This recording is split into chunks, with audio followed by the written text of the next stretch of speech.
This is the Aftermarket Radio Network.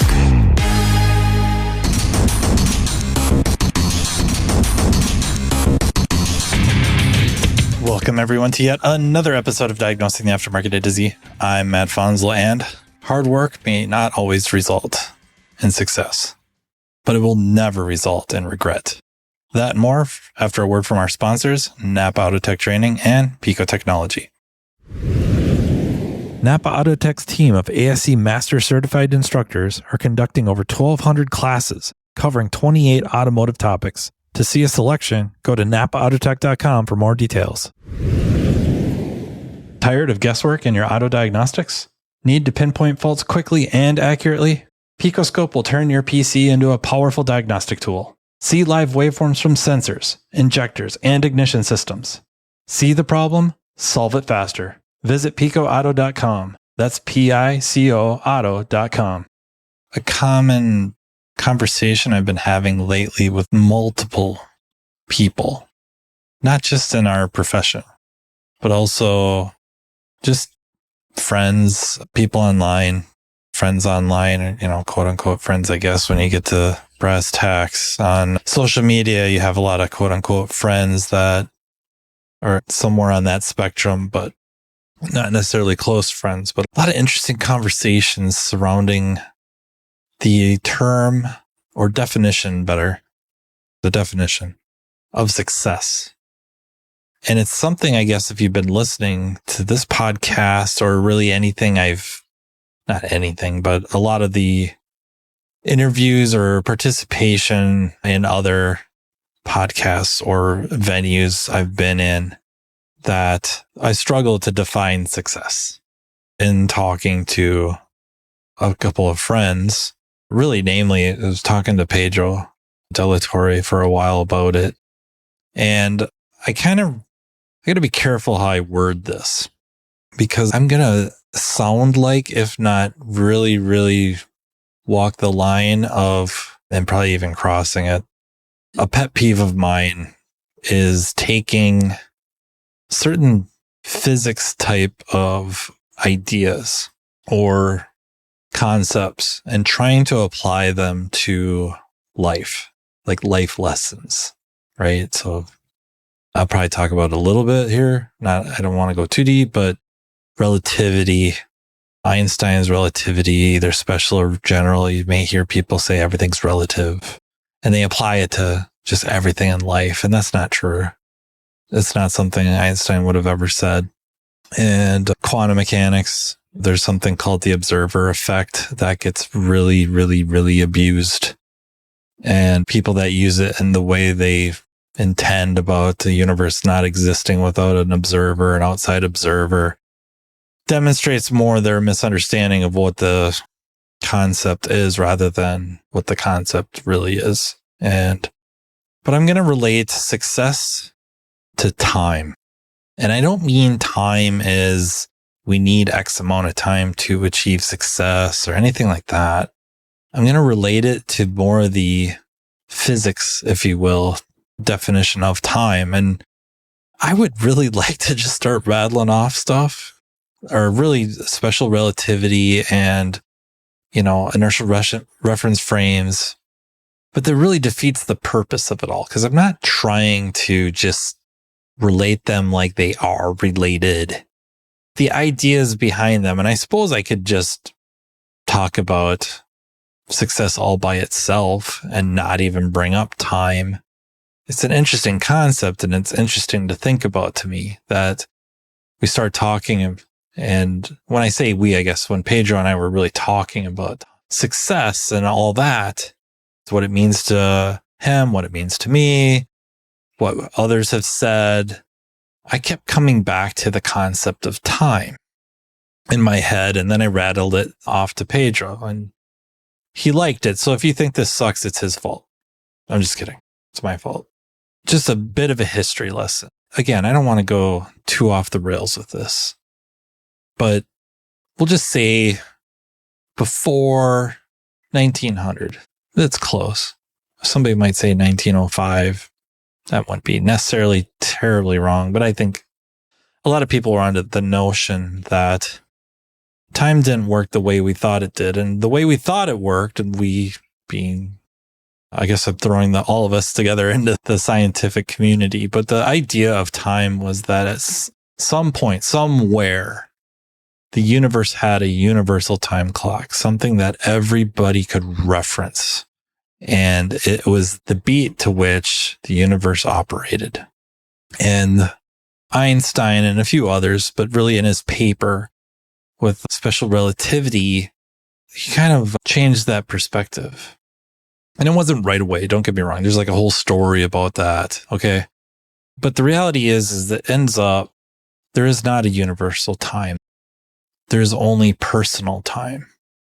And that gets very interesting because now the way time works, and if we really want to sound like we know what we're talking about, we wouldn't really refer to it as time, right? We'd be talking space time because they're linked. They're kind of two different sides of the same coin, if you will. As an example, just a quick example, there's a couple you're probably even familiar. One is there was an experiment where they took two very accurate time clocks and put them on airliners. And one airliner flew to the west around the world or the planet, and the other one flew to the east. And they found that when they got back after their trip, the clocks didn't match. So speed had something to do, which the clocks ticked away. Another example is GPS. Our GPS, global positioning systems, do not work without taking into account where the satellites are relative to the Earth. So where they are in our gravity well dictates how their clocks tick versus ours.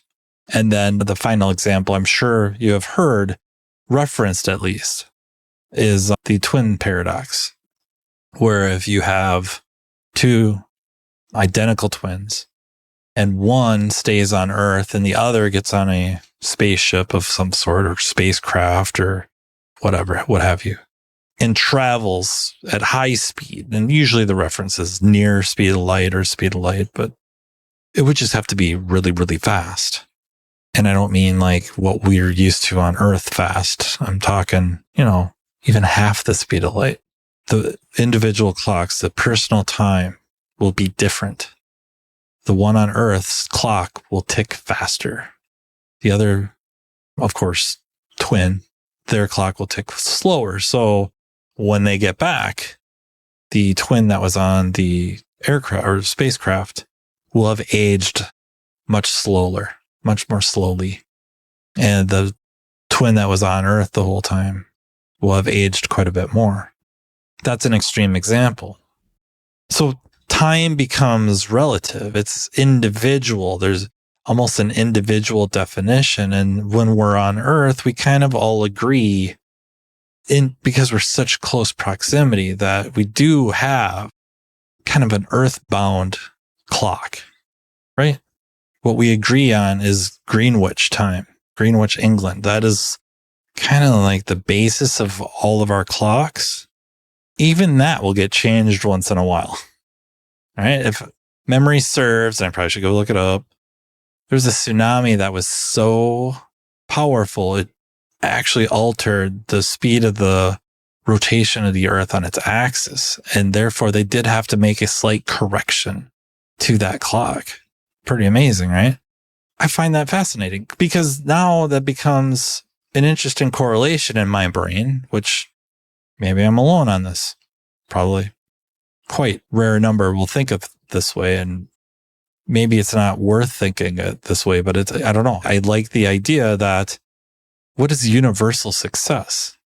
What would be the basis of universal success? And I'm sure there's names exploding in people's minds right now. Bill Gates, right? Elon Musk, Ray Kroc. We could go on and on and on. And yet, do they themselves do they think they're successful? Or would Bill Gates look over to Elon Musk and say, yeah, he's successful? I don't know. Maybe, maybe not. Any one of those people, eventually somebody will be more successful and may look at them and laugh like them. They weren't even in it. Or how did they get their success? You know what I mean? Like, did some of them get a head start where family had money or is something of that nature? And therefore that tarnishes their quote unquote success. And then, I don't know, pick a sport. I hope to have Zach on in the next few episodes, one of the next few episodes about golfing. He's an avid golfer and it sounds like he's getting quite good, especially like statistically versus many other golfers. So there again, right? What does success mean, right? Is par success? Is 1 under par success? You know what I mean? Like, if you're doing 18 holes, playing 18 holes and par is 72 strokes and you do an 80, for many of us, that would be categorically successful. And yet others, epic fail. And take that to the shop. What is a successful shop? How many thousands of dollars a month or year or millions, or what's the ratio of profit versus, I guess we could just say what's left over after all the bills are paid. Is it like 1 cent over everything? I mean, you're in the black. Is that successful? Everybody got paid, including the owner. Like, everybody got paid. Everybody got taken care of. So was just being in the black at the end of the year after everything's paid. Everybody's happy. Just assume perfect world. Everybody's happy. They've got their benefits and fringe benefits and all of it. Bonuses all covered. And at the end of the year, they're in the black. They got 1 cent left. Is that successful? Does it have to be more? Like there has to be X amount of dollars left over? Is that a percentage of the income, the net, or the gross? Probably more so. So we get into these weird definitions of success.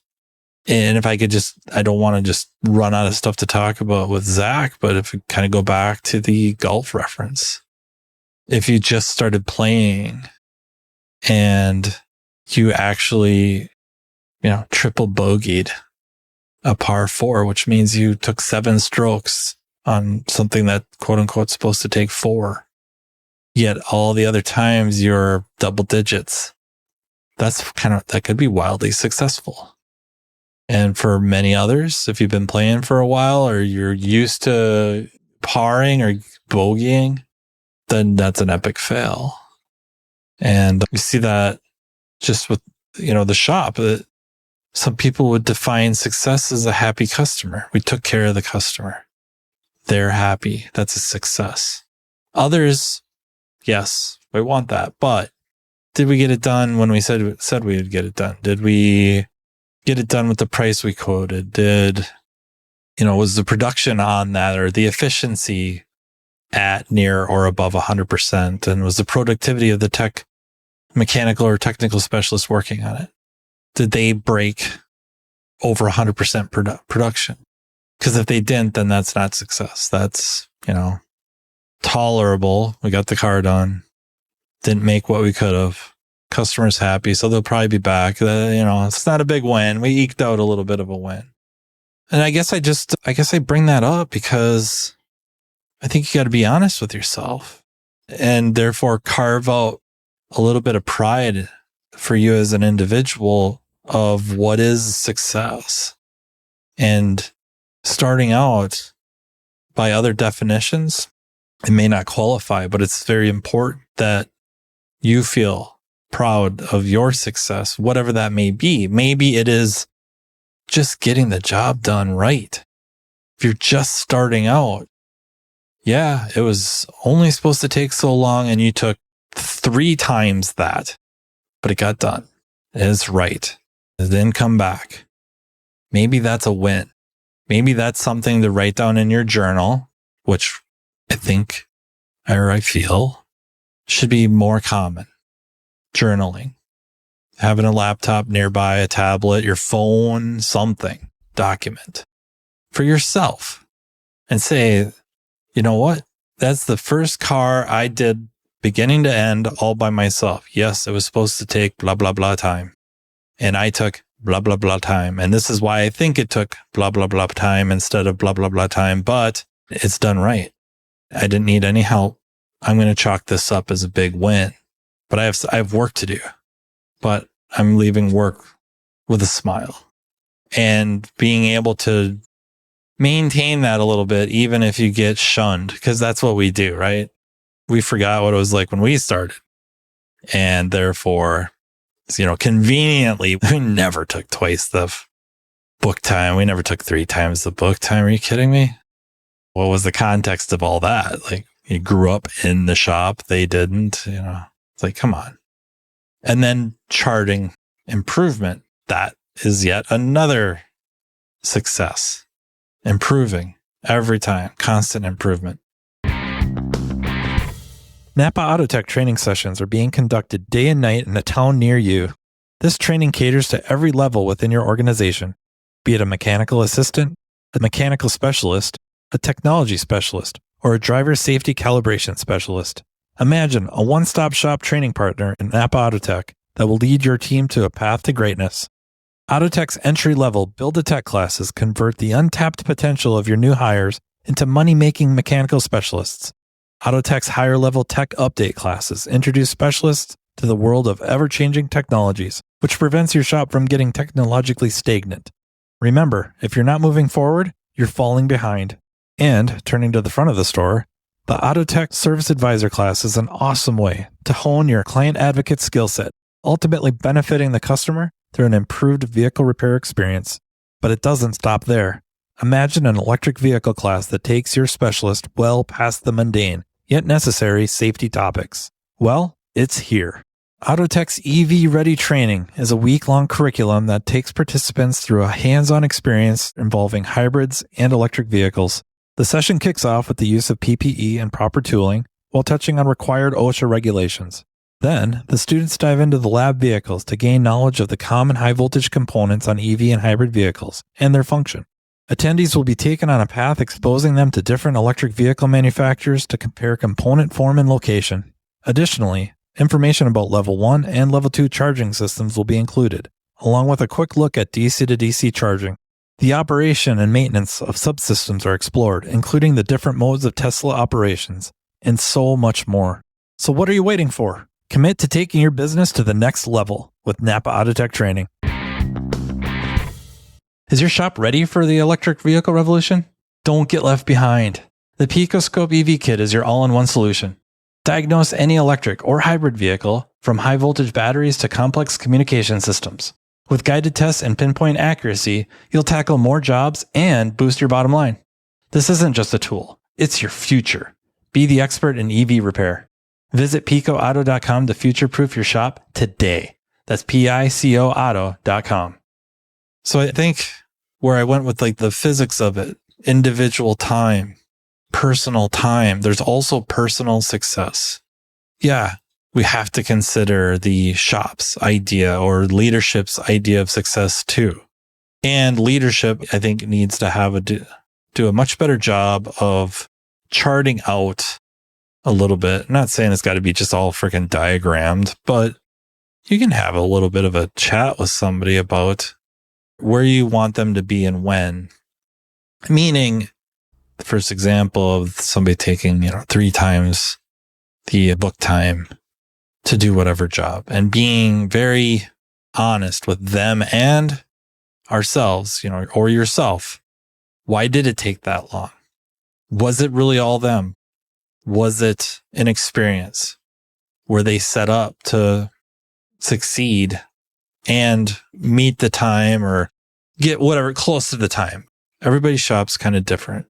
Again, so individual time, personal success. And then what's the definition of that? So now the shop has its own idea of success. Some people or some shops, it's, if they're not 120% productive, they can't work here. And others are ecstatic with 70. I'm sure if we take a really good look at both shops, they're set up differently. And I don't mean one's just, a well-oiled machine and the other one's not. That could be, of course.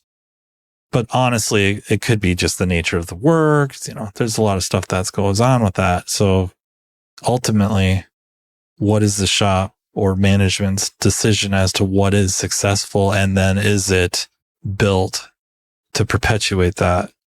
But getting back to finish that thought is you have somebody that took, for an example, 3 times what the book time was. And we'll just say, for the sake of discussion, that it was an inexperience, that you can share in their joy or happiness over a success. Like, actually validate that, yeah, that's great. You did that without any help. It was done right. That's great. And then maybe get a senior tech in there. Let's discuss the process here. Where could we have saved time? And, I don't know that I have to rattle off examples. Some of the young techs I see, mechanical specialists I see, really, they'll have their laptop or their tablet up on their toolbox, and they'll be working on the vehicle, and they're going back and forth to read step 2, step 3, step 4. Just annihilates time. Can you bring the laptop with you? Can you print it out? It's a tablet, Could you just bring the tablet with you? Can you read a couple of steps and not have to go back and forth after each one? Little stuff like that. And of course, time itself, experience is going to greatly aid in that as well. If only just comfort and confidence, right? A lot of times you take time because you don't want to make a mistake. You don't want to miss a step and thus kill, over the course of the job, kill a lot of time. And did they check and recheck bolt tightness, which makes sense, kills time. But can we plot out a little bit of, and maybe not even to them right away, maybe in the back of our heads is like, okay, that's a big win. Good job.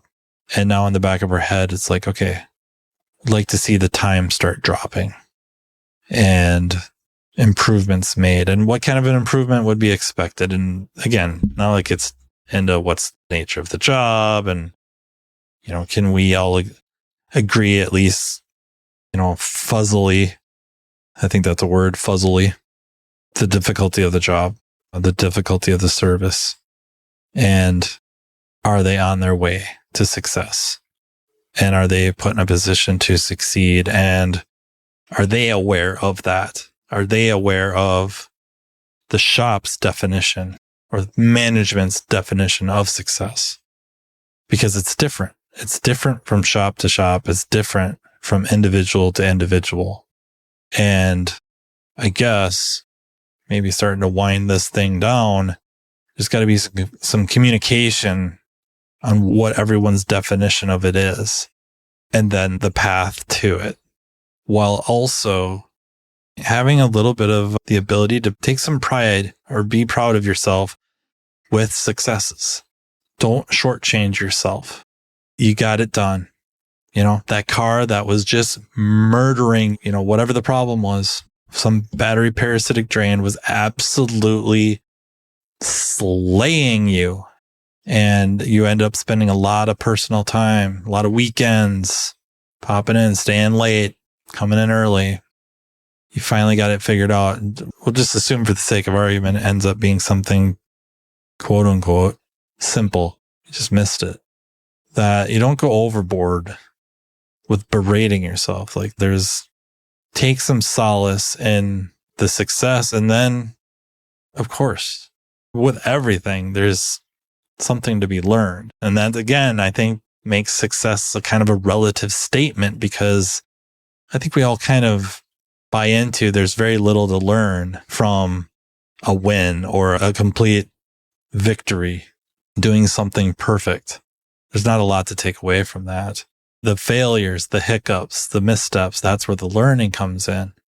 Don't shortchange yourself. Give yourself credit where credit's due. And then when it's time to be critical of yourself, maybe give yourself a little bit of slack. And I think the rest of us too, with colleagues and coworkers, and especially those in management positions, to also just kind of regulate what our criticisms are and what are they founded on, and are they reasonable? And don't get me wrong, there's plenty of things to be very critical of, and rightfully so. And it's very reasonable. It's just, I don't know about you, but I seem to notice, and I'm sure it's always been this way, a lot of the entry levels who did not have the backgrounds a lot of us had coming into this, years in a shop, on a farm, in some environment that required mechanical aptitude or critical thinking when it comes to system function and whatever complex, I'll dare I say complex systems. You can't compare it. They don't have that. They're getting it right now. Can we validate their successes? Even as meager as we may find them to be, they are their successes, and those will be the building blocks to getting them where they need to be. And whatever that may be. Is that where, quote unquote, we're at? Those of us or those of you that have had maybe the luxury, at least the advantage of growing up around it. I guess letting them fail and letting them suffer the natural consequences of it. So, yeah, the next time you're watching the clock tick by, think about success and how it's relative. And there is personal success as well as kind of agreed, somebody has set up an idea of success, and then, and that would be the managing entity. And is it reasonable, right? It may not be. They may not like hearing it. Or I guess like what we see a fair bit of is businesses flipping through employees to try to find somebody able to succeed in spite of the systems or lack of systems in place. Being that we have really such a really low number of entry level, just hit the ground running type of techs, or it's hard to pull mechanical and technical specialists from other shops or, from schools, right? The pool is kind of depleted. We do have to focus on the systems then. It now does become more important that is the system such that a larger percentage can succeed in it, rather than can we wait for this type of tech, this type of mechanic, this type of specialist to be able to do this, that, and the other and succeed in spite of our poor systems. And that can be a tough pill to swallow sometimes, where you think you kind of got it and you don't got it. Something that this profession's really, really good about pointing out to us is we don't got it. Yes. Again, next time, looking at your watch, looking at your clock, just think about how that time, that personal time ticks away individually. Not as big a factor here down on Earth where we're all relatively the same, but there is personal time and there's personal success. Success, the definition of which is up to the individual, however that may be. At work success, life success, business success, and there's really nothing wrong with that. There's no preferred perspective. And that would be something straight out of relativity, special relativity. So with that, I will leave you. Thank you so very much for listening. Thank you to the Aftermarket Radio Network for making this all possible. Thank you so much to our sponsors, NAPA Autotech Training and Pico Technology. And until next time. You've been listening to Matt Fanslow, diagnosing the aftermarket A to Z on the Aftermarket Radio Network. Follow Matt on your favorite listening app. He's very interested in what you have to say. Let him know what you'd like him to cover and come on the show. Matt is all for advancing the aftermarket. Find Matt Fanslow on social media and connect or on aftermarketradionetwork.com.